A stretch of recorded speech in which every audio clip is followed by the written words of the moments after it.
This is Dr. Rob Harder with the Nonprofit Leadership Podcast, Making Your World Better. What does it take to be an effective nonprofit leader today? What are the biggest challenges? What are the biggest obstacles? How should nonprofits fundraise in an economy that is constantly changing? All of these reasons combined led me to start this show.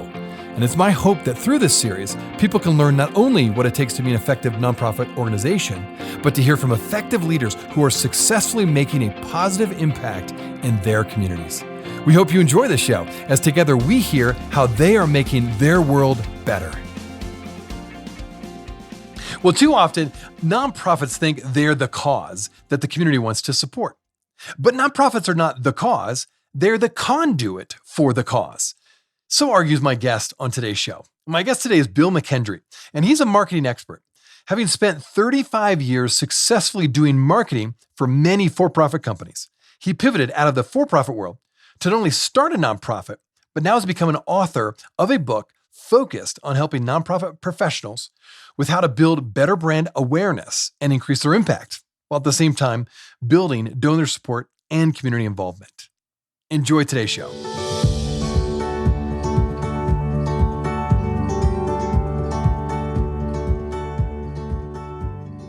Well, Bill, it's great to have you on the show today.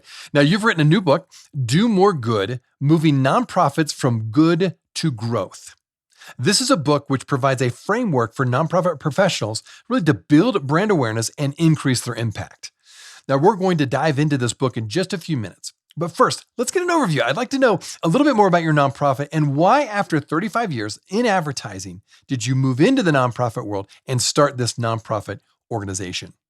Yeah, like I said, I cut my teeth early with a large ad agency that was based in New York and had a Denver outpost, and I worked on things like American Express and Dodge and Taco Bell, and so I cut my teeth on some of the biggest brands in the world and learned a lot of wisdom from them on how to really break through and how to position and how to differentiate and how it's key to understanding of marketing isn't about just throwing a bunch of information out to the marketplace. That's called content. Marketing is about differentiating and positioning your organization to make it stand out from other alternatives. And those other alternatives, as we'll talk about a little bit later, may surprise you what the other alternatives are. It isn't necessarily a direct competitor. Your indirect competitors may actually be your biggest foes altogether. And that's especially true in the nonprofit world. But you said that, how did I move, right? And so after being very successful in the for-profit world, I reached a point in my career where I looked at my career and I looked at my happiness and said, am I doing everything that I can, to make myself happy? And when I looked at my career, I said, I still felt empty. I felt like I was good at selling stuff, but was I really living a purposeful life? And everybody's looking for, greater purpose, right?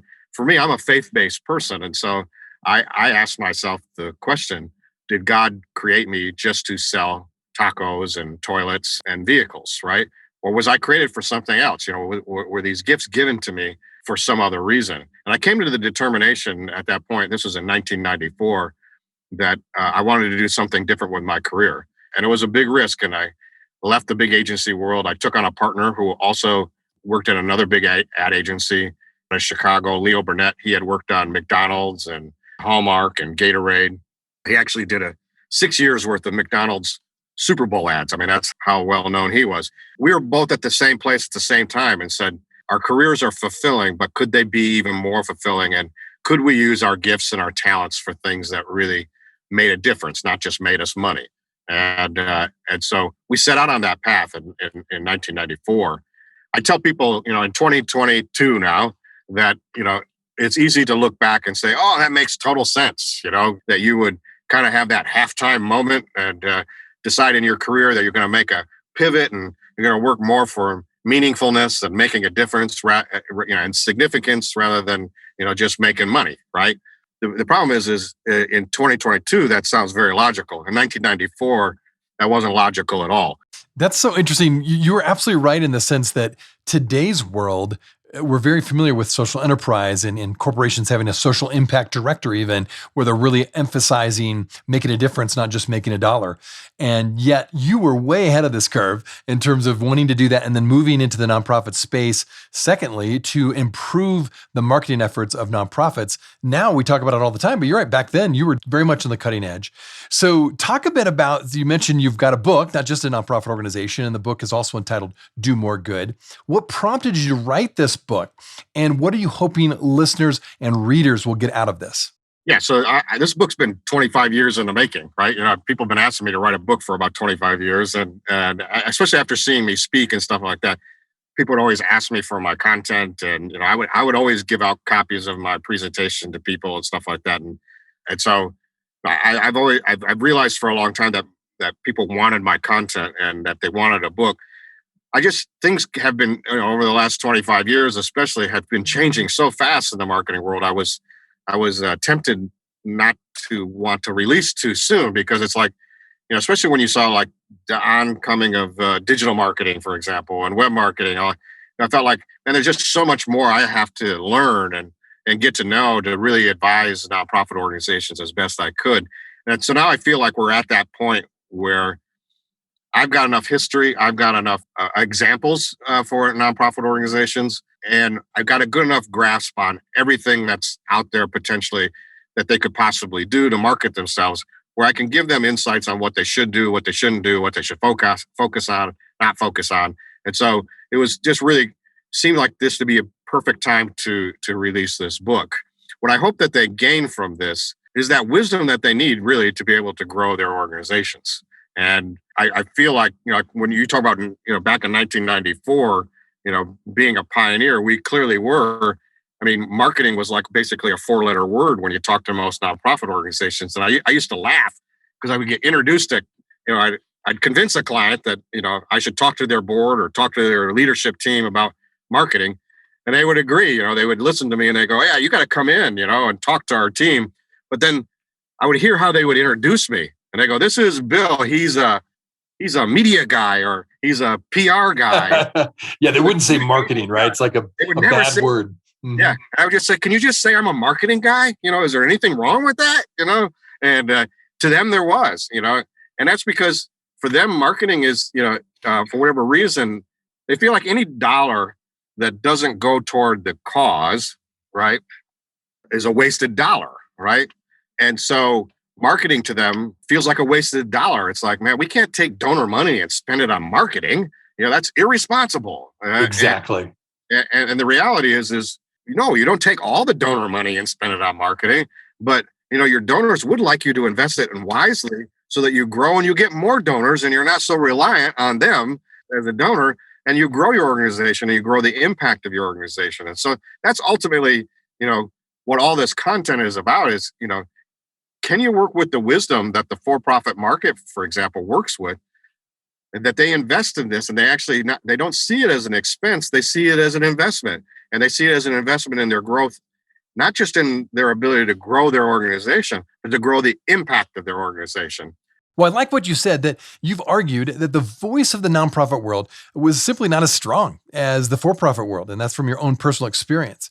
And so you've set out to help nonprofits not only find their voice, but to use their voice more effectively. So how do they best go about doing that? And question, are nonprofits really competing, and I got quote marks around there, are nonprofits really competing with for-profits when it comes to people's attention?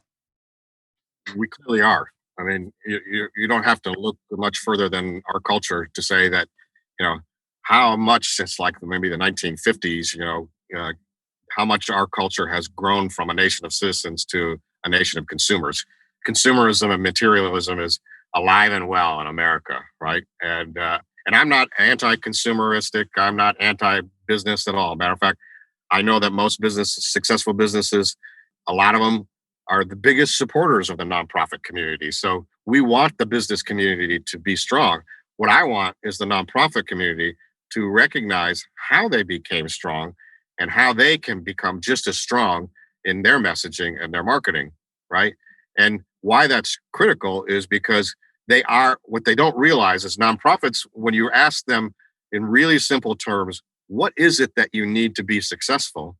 The reality is what they need is people's time and people's money. And in marketing terms, that means you need people's discretionary time and discretionary money, right? That means they could give to you or they could go buy something, right? And so what you want to do is you want to compete for that. And you want to get at least your fair share, if not more than your fair share. But the problem is I don't believe the nonprofit world is getting more than their fair share. I think the consumer world's getting more than their fair share. How do we balance that equation?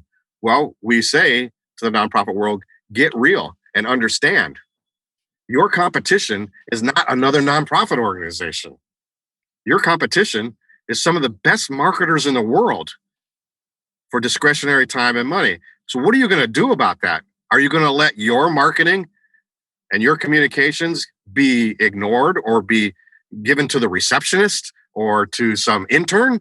Or are you going to take this seriously like the way Apple and Nike and Harley Davidson have done? You know, I push nonprofit organizations all the time. Those three brands specifically, because I love those three brands. I'm a big fan of all three of them, right? But I always say to a nonprofit that's really struggling with, getting their messaging down to very digestible chunks of information that are motivating and moving and memorable, right?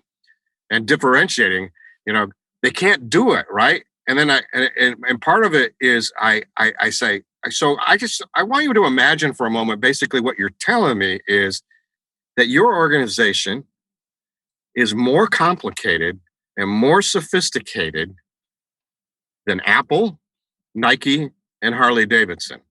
Of course we're not. I go, well, okay. So you admit that your logistics and your technology and the size and scale of your organization are nowhere close to those three brands. They yeah, of course not. No, those are major organizations. Yeah, but how did they get it down to 3 words, 2 words, and 1 word? And they say, what do you mean by that? And I go, Nike is just do it.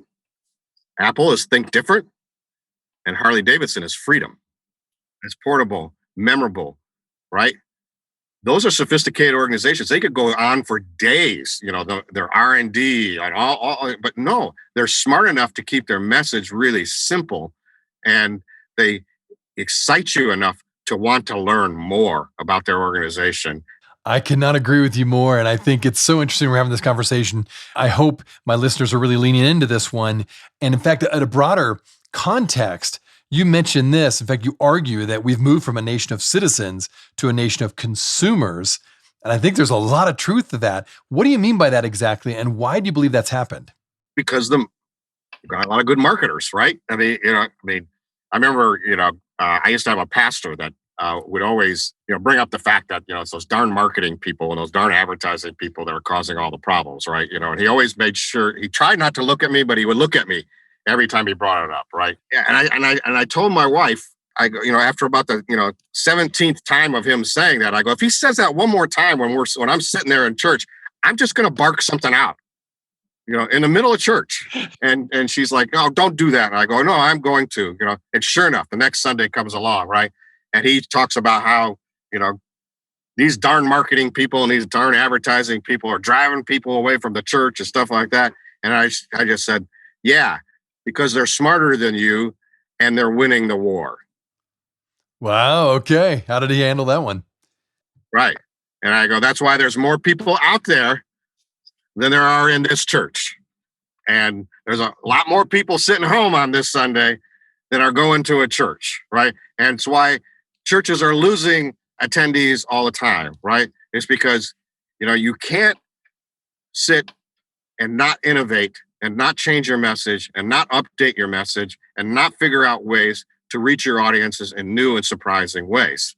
And so, let them win, or you can just sit here and cry about it. If we talk a little bit about corporations, and you're right, they put so much time into marketing, they put so much time into advertising and making sure you're clear about their product.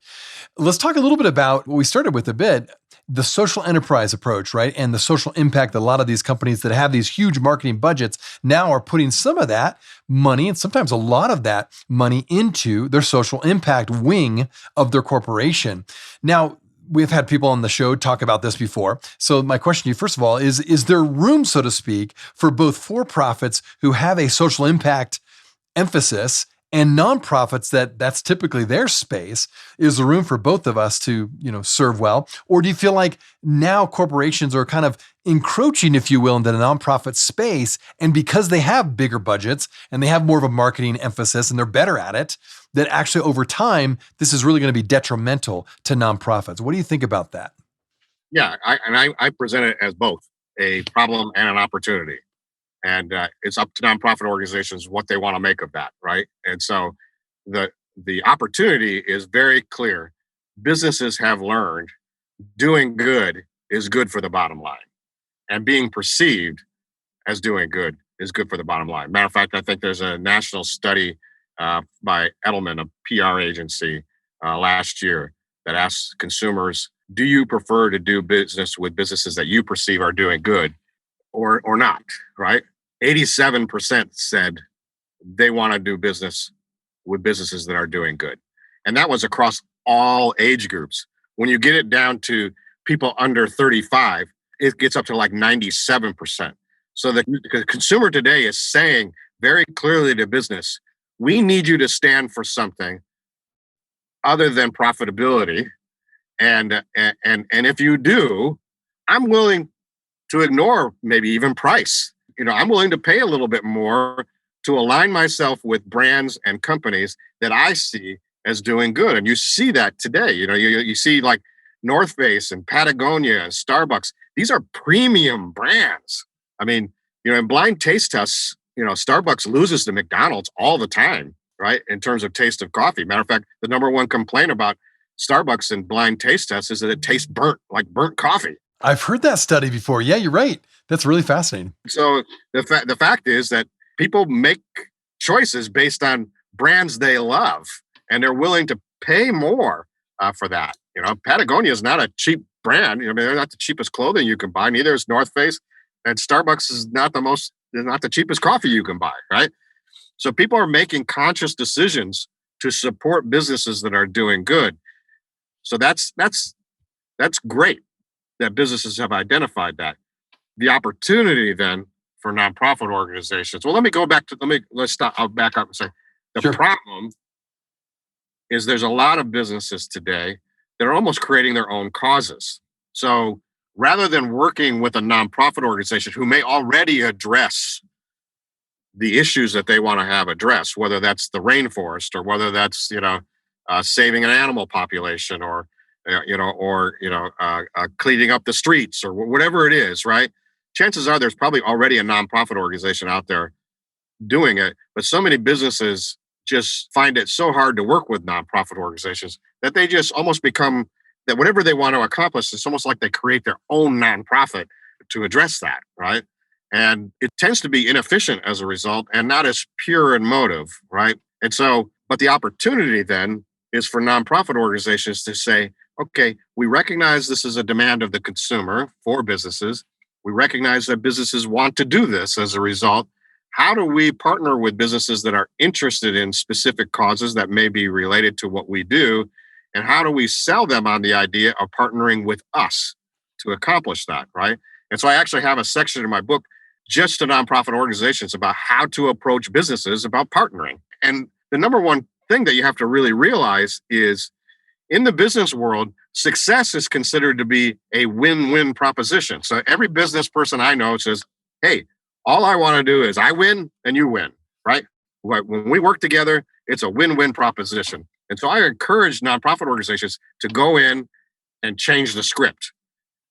Walk into a business person and say, for example, that this business has, recently Pottery Barn, is doing a plant a tree with every purchase, right? Well, the reason why Pottery Barn wants to do that is they're a major user of wood products. So it's really smart for them to be in the tree planting business because then they can at least say they're doing something about the products that they're, the natural resources that they're using, right? However, instead of walking into that business and saying, hey, when you partner with us, it's a win-win, bring in a triple win proposition. So say when you partner with us, it's a win-win-win.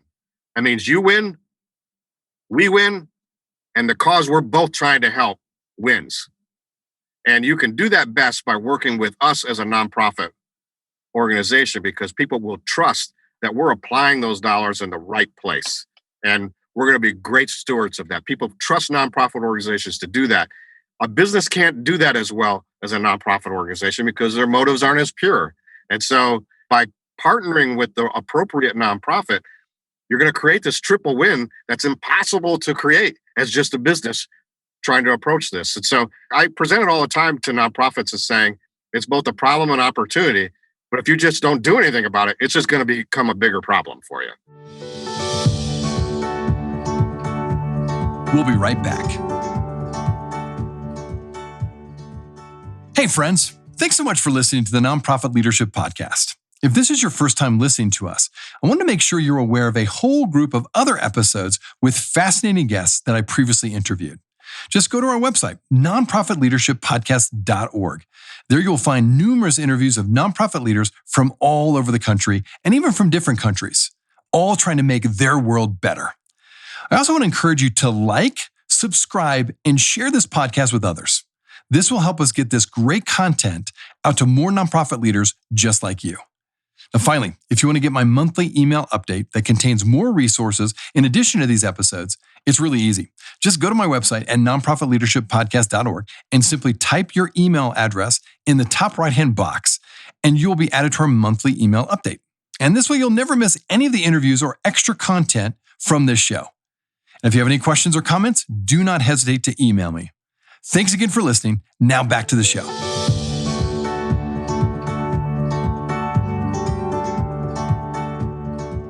I really like your perspective on the triple bottom line. The triple bottom line is fantastic. I mean, you're absolutely right. I do think corporations more and more really do want to make a triple bottom line, benefit for both them, the nonprofit, and the issue or cause that they're focused on. And I'm glad you're bringing that up because that is something we just need to continue to talk about. And again, I've had guests on the show. We've talked about some of the issues, whether it be the environment or hunger, food insecurity, et cetera. Some of these issues are so big. We can't do them just with nonprofits. We can't do them just with for-profits for that matter. We need to work together. And I would add, other element would be government organizations and leaders to work with us too. So I'm glad you brought that up with your book. Let's go into a couple more things that you talk about in your book. You talk about building brand awareness and increasing a nonprofit's impact as a result of building brand awareness. What are the top 3 things that nonprofit leaders need to know in order to build their brand awareness today? Yeah, there's some things in the book that I talk about. Number one, though, before we jump into that, I think it's just the mindset thing that we have to address first before you think about why you want to do branding and marketing, right? And so that mindset is Ken Caldwell is a guy that writes the foreword to my book. And Ken's a very, very interesting guy in the sense that right now he is in Colorado Springs. And he is chief marketing officer of a nonprofit organization called Compassion International. And so they're child sponsorship, child hunger. They're solving world hunger, right? Well, what's interesting about Ken is before he became CMO at Compassion International, which he elected to do, he elected to go there after he was chief marketing officer of Domino's Pizza, chief marketing officer of Wendy's, and he was CEO of Papa Murphy's Pizza. So here's a guy he's why I asked him to write the foreword to my book, because he has both incredible for-profit experience that he's bringing to the nonprofit world, which is exactly what I am espousing, right? And he has a really great perspective. He said the thing that he recognized when he came into the nonprofit world is too many nonprofit organizations see themselves as the cause. He said they're not the cause. They are not the cause. They are a conduit to solving the issues within that cause, right? And so Peter Drucker once wrote about businesses that a business's only purpose was to create a one and only purpose was to create a customer. If you can't create a customer, you don't have a business, right? You can say all day long that I think my products are great and my showrooms are great and my prices are great. But if they can't create a customer, you don't have a business, right? You don't have a sustainable business. Later on, Peter Drucker said, when he wrote about nonprofit organizations, a nonprofit organization has one and only one purpose, and that is to create a supporter. If you can't create a supporter, you don't have a nonprofit, a sustainable nonprofit, right? And so that's where you get that mindset of recognizing, when you can look at yourself and say, we're not the cause, we're not the charity, we're in business to help that charity, right? Our purpose is to raise the support to help that charity. Suddenly now, spending money on marketing sounds like a really smart thing to do, because that's your job, is to raise awareness and raise funds and get the help that cause needs, right? So then, with that in mind, some things that I really tell nonprofit organizations that I think are important for them to understand is, number one, it's really important that you stop seeing yourself as an organization and you start seeing yourself as a brand. In the hierarchy of things when it comes to marketing and advertising and communications, I always challenge my audience, and I'll ask them. I'll say, so I'm gonna give you some terms. I'm gonna give you a term marketing. I'm gonna give you a term branding. I'm gonna give you a term advertising. Rank those for me in terms of big concept to smaller concept. Almost nobody gets it right? But the reality is, as I said, advertising is a tool of marketing. You do marketing to become a brand. A brand is nothing more than a mental shortcut for what an organization is and what they stand for and what they do, right? So everybody wants to become a brand. You just flat out do.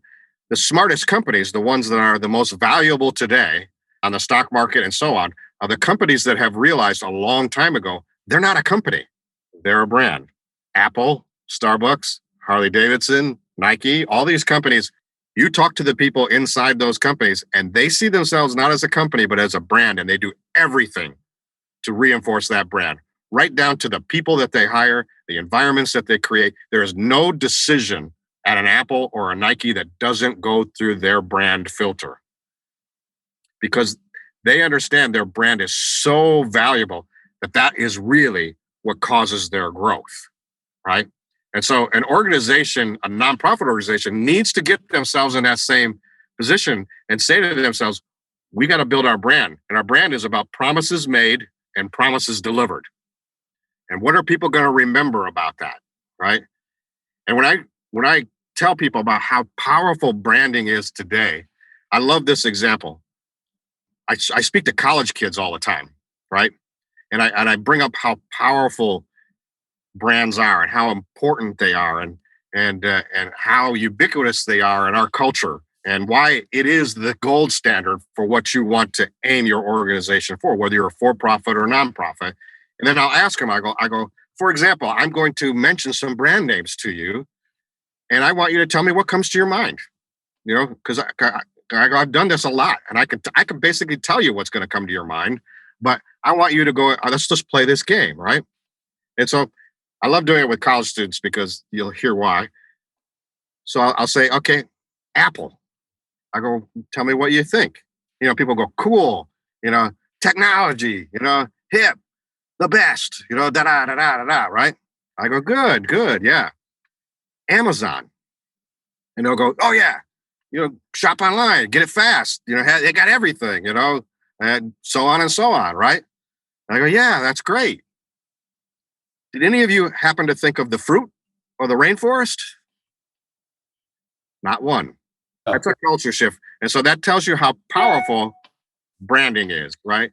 And so two other things that I would say from that standpoint are, one is a concept that I've been working with, especially since COVID. This concept actually I developed over COVID and have been refining it, and it really works. And this really works for nonprofit organizations. And it's like, when you think about the kind of brand you are, you can end up in one of three categories. You're either a candy brand, you're a vitamin brand, or you're a painkiller. And people say, well, what's a candy brand in the nonprofit world? And I get nonprofit organizations mad at me all the time when I bring up this example. And I go, no offense, right? I love the symphony. I love the arts, right? I love art museums. I think they're all fantastic, right? But, when push comes to shove and COVID comes along, that stuff just drops off my radar, right? Because it's candy. It's good stuff. It's really sweet. I love it. But when push comes to shoves and things are down, if I don't have much money left to give to something, I feel like I need to support something, it ain't going to be the symphony, right? That's a great point. No, I think a lot of people have that same mentality for sure. Yep. And we saw that. The numbers bear that out for COVID. Totally. And and quite honestly, but most nonprofit organizations actually fall into the category of a vitamin. Like, boy, that would be really good to do. Like when you think about taking vitamins, it's a little bit like exercise. It's like, that's stuff I probably should do. And I bet you it's really good for you to do it. It's just for whatever reason, you just kind of put it off, And so until someone nudges you and nudges you and nudges you and nudges you, and finally you give in and you send them some money because, that'd be a good thing to do. Or maybe I'll do it next year. I'll keep that on my list, right? But then there are painkiller brands. And what we saw during COVID was the painkiller brands are the frontline workers, right? The police departments, the fire departments, the hospitals, the healthcare, the food and stuff like, hunger. These are, medicine, getting people what they need, right? Those are painkiller brands. You cannot ignore them. We have to do something about that, right? When I started working with my nonprofit organization clients at the beginning of COVID, I just said, one thing I learned from 9/11 was catastrophes aren't necessarily the worst thing that can possibly happen to the nonprofit world. Matter of fact, they can be some of the best things that happen in the nonprofit world. I had all kinds of clients on 9/11 freak out and stop their advertising and their marketing thinking, this is 9/11, it's going to distract everybody. They're not going to give any money. Guess what? Giving went up significantly in the United States because people were sitting home and they were scared, but they knew that there were other people that needed help. And so they started giving more than they ever have before. And so when COVID came about, I actually told my nonprofit clients, I said, don't be surprised if giving goes up, but it only goes up for the clients that know how to present their story as if they're a painkiller, because vitamins and candy aren't going to work right now. But the last one I would tell you about, probably the best piece of advice that I give any nonprofit organization is, and I usually end my speeches on this point. I said, if there's only one thing you need to know about marketing and one thing only, and I hate to say this to you because I'm a storyteller and I love creating great stories and creating beautiful stories and stuff like that. But the reality is frequency wins. Frequency wins. Okay. Talk about that. Explain that a little bit more. More times you can get in front of people, the more times you're going to win. As much as I want it to be a great story every single time, I'm just telling you the organizations that really understand frequency, getting your message out in front of people frequently is what wins. And I go back to the for-profit world on this one, and I challenge people that people are like, what are you talking about?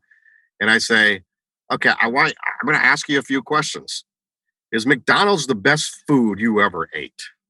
And people say, obviously not, right? They sell more food than anybody else. Walmart, best retail experience you ever had in your life? No. There's nobody close to Walmart in terms of size and scale, in terms of retail, right? Budweiser, best beer you ever drank? I haven't found too many beer drinkers that have agreed with me on that one, right? Right. Why are they the king of beers? Because these organizations understand getting your message out there, sometimes not really beautifully, and sometimes not even really well, is more important than sitting around and waiting for the right message. So getting your name out there and creating familiarity and awareness is job number one. That's interesting. Frequency wins. That's a great phrase. I think that's going to be very helpful for my listeners, just who are maybe struggling, like you said, to get the exact wording at the right moment with the right budget to get it out there. You're like, no, just frequency. Get in front of people as early and as often as possible. Yeah, there's nothing wrong with, getting something out there and going, and getting some feedback and go, I can make it better. But sometimes you don't know that till you get it out there, right? Get it out there. Learn, learn and learn fast. Most of the business people that I know that are super successful at marketing will say, I don't know, let's just get it out there. And, let's not be afraid to learn something. Matter of fact, I tell people all the time, the most successful business people that I know are the people who see everything not as a win-lose proposition, but see it as a win-learn proposition. So if they don't win, what did they learn? And they're going to use that learning to come back and win. And so nonprofit organizations, I think, they see the donor money as something that they have to steward so much. But guess what? if you tell, especially a smart business nonprofit donor, hey, we did this stuff, we did the best we could, we got out in the marketplace and we learned something, and we're going to be better next time as a result, that donor will be like, that was a good investment, because now you're going to get better and you're going to be able to raise more money because of what you learned. Even though you didn't do it perfectly the first time, that's okay. Get out there, create some awareness and frequency, and just get better and better as you move along. Well, I want people to be able to dive into this book. You've already given us some great nuggets today. How can people find out a little bit more about you? Yeah, domoregood.org. It's the easiest place to go to find out more about me and about the book and about the organization. That's great. Well, Bill, thanks so much for sharing your insights today. Thanks for all you do to really bolster the nonprofit sector as a whole and really, really challenge us all to do a better job of telling our story and a better job of marketing, really, because it is so critical for the success of nonprofits down the road. And I think even more so now, I think, because of the world we live in. So thanks for your time. Agreed. And it's an honor to be able to serve the nonprofit community, and they do so much good. And hopefully you hear from my passion that all I really want them to do is be able to do even more good in the future. Hey friends, well, I wanted you to know that this podcast can be found on iTunes, Spotify, Amazon, Google Podcasts, and wherever you listen to other podcasts. I also want to encourage you to like, subscribe, and share this podcast with others. This will actually help us get this great content out to more nonprofit leaders just like you. You can also join the Nonprofit Leadership Podcast community. Find other resources and interviews of past guests all on my website, nonprofitleadershippodcast.org. Well, thanks again for listening. And until next time, keep making your world better.